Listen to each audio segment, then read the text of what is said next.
Hey family, welcome back. I am MarshaunO, your favorite life and relationship strategist.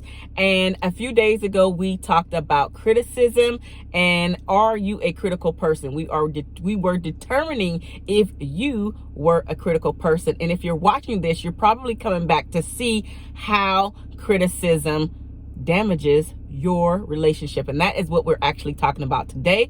But just in case this is your first video that you are finding, number one, after this video, watch the other video, which is, are you a critical person?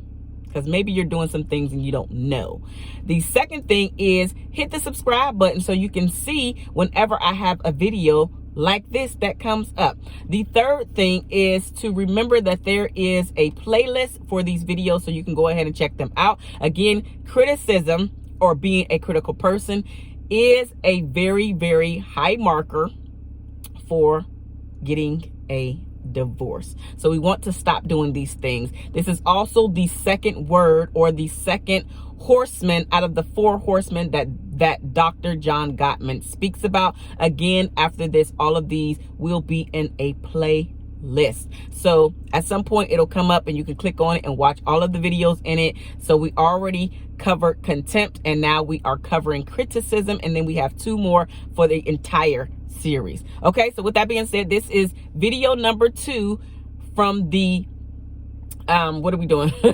From the being a critical person series. And again, at the end of it, I don't know how many videos I'm going to make for all 4 for the entire series. I don't know yet, but I know for right now this will be a 3-part series specifically for speaking about criticism and how it affects your marriage or how it affects your relationship. So today, again, we're going to discuss how criticism damages your relationship, i.e. your marriage. So with that being said, I have 7 things for you to think about when you are a critical person. So let's just do a recap. Most people that are critical, they are critical because, at least this is one of the reasons that you're critical, because you are critical toward yourself. And so now you feel that you have to be the bearer of bad news and critique everybody else around you. Or maybe you grew up in a critical in a critical environment, i.e. your parents or guardian was always criticizing stuff. And so you think that's the best way to deliver your message. It is not, because whatever message you are actually delivering, when you are being the critical person in that moment, it actually kills the message that you were trying to deliver. It also keeps your partner in a defensive state. So we don't want to do that. So here is how criticism actually damages your relationship. Again, I have 7 things. So the first thing is that it destroys your partner's self-esteem. And that is where the being defensive side always comes at, because nobody wants to feel like they are being attacked, especially by the person that says that loves them. So you will see your partner self-esteem just going lower, but you will think that they're just being a defensive person because that is what they're showing you in order to protect themselves. But internally, they are becoming and having self-esteem issues. All right. So it is damaging your spouse or your partner's self-esteem whenever you are being a critical person. And again, criticism does not or cannot be confused with a complaint. A complaint is just something that you say here and there. You become a critical person or have the title of criticizer on your forehead when everything you say is critical. Everything that comes out of your mouth is negative. You can never find the good in what the person has did. You can never give them the praise. If there is something that they completed, if there is a task that they completed, 90% of it, guess what you're doing? You focusing on the 10% that did not get done. All right. The second thing is that it erodes the trust within the relationship, because anytime I come to you, anytime your spouse comes to you and asks for your opinion, or you feel like that you just need to interject and throw your 2 cents out there, after a while, I don't really trust what you have to say, because now you are actually trying to change the way I view myself and the way that I view doing things as well. So it erodes the trust in the relationship. The third thing is that after you get criticized so much, I know other people do not want to be as close to you, i.e. the intimacy starts to wane. It starts to become destroyed between you two, because everything that they're thinking about is protecting themselves. They're in defense mode all the time. And if you are always going to your partner and attacking, i.e. criticizing them, then the intimacy is slowly but surely, or even drastically, going to be pulled back from you. They don't even trust what you got to say. Intimacy is rolling away. And I'm secretly starting to get, my self-esteem is starting to go down the tubes, because everything you say is a critical evaluation of me. And I don't want that. So the fourth thing to think about is that you, the criticizer, it makes you look like a superior person, whether you want to come off that way or not. You do. It makes you look more superior, and your partner feels like they are beneath you, or maybe you secretly believe that you are more superior. And so automatically that means that your spouse, your partner, is beneath you. It doesn't help the situation. It definitely doesn't help the intimacy. It definitely does not help, period, which is why this is one of the 4 horsemen, meaning the top reasons why divorce happens. Because nobody wants to feel like they are always being judged, especially by the person that they love, that they like, or at least once loved, once always wanted to get some cuddles from, or even to come and get your opinion. Now your opinion is starting to no longer matter, because you can never say anything nice or give me any praise. Only thing you do with your partner is you're always attacking, which is what being a critical or criticizing person is. You're always attacking. The person always feels attacked because your delivery actually sucks. Now let's just be real about that. And you don't have to be a child and repeat everything that comes up off of here. Just because it's there does not mean it needs to come out of here. Now let's get that together. How old are you? Yes, I asked that in the other video. Sometimes you need to understand that you are not a child, so do not act like a child. What does the good book say? When I was a child, I spake as a child. But now that I'm, okay, you can finish it. Right. So how old are you? Are you being an adult? Anywho, number 5. This actually can be viewed as emotional abuse.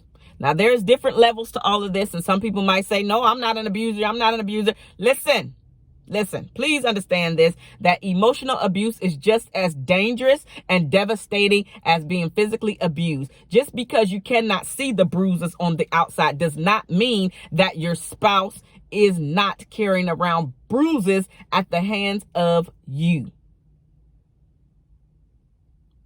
Yeah.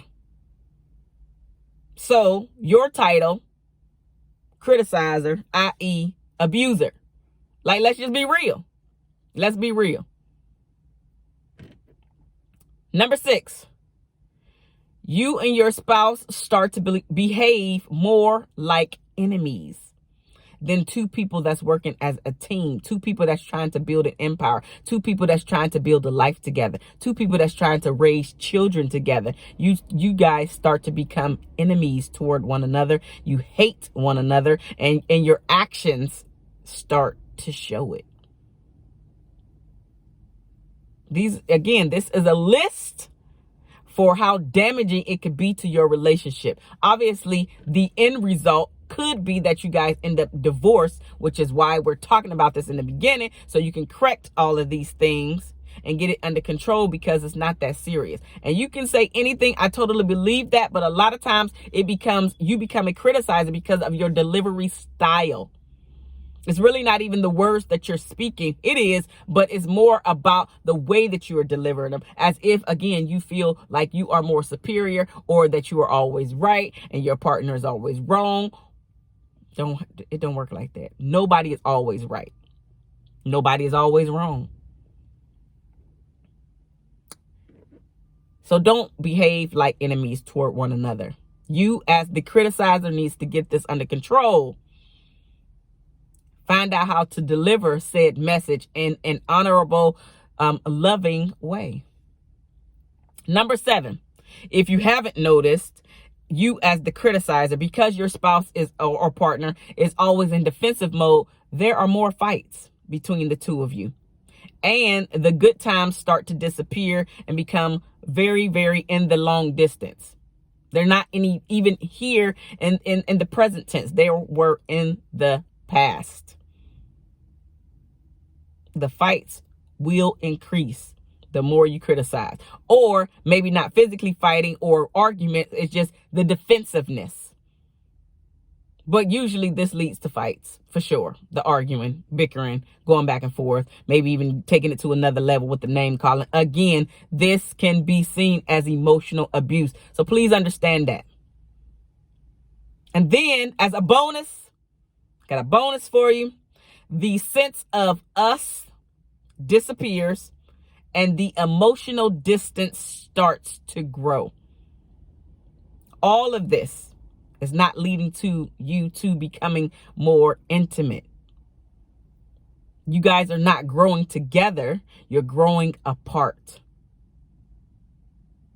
Anytime you feel that you have to be critical of your spouse, critical of your partner, critical of what they do or how they do it, after a while, that just gets old. And who wants to feel like they are in a relationship where they're always being judged? Nobody. Nobody. So go back and watch the first one, because there's other information in there that if you are finding this video for the first time, then you want to go back and listen to that, because I give you so much more information in that one. And come on back.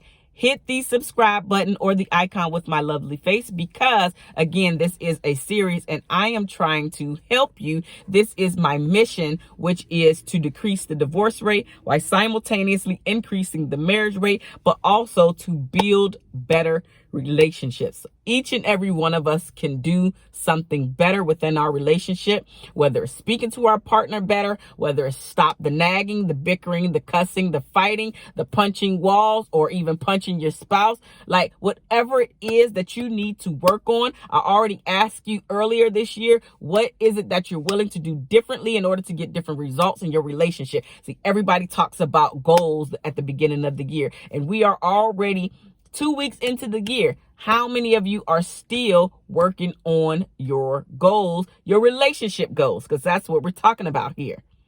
How many of you are still working on your relationship goals? What have you already accomplished? Don't be too critical. Definitely don't do it on a regular basis. It's not sexy. It does not make you look superior. It actually makes you look more inferior. And truth be told, you look more immature than you appear or want me or your spouse to believe that you are. And that's just the truth of the matter. So when you come back, the next video in this series, we'll be talking about ways that you can stop being so critical. I will see you in that video. Deuces, y'all.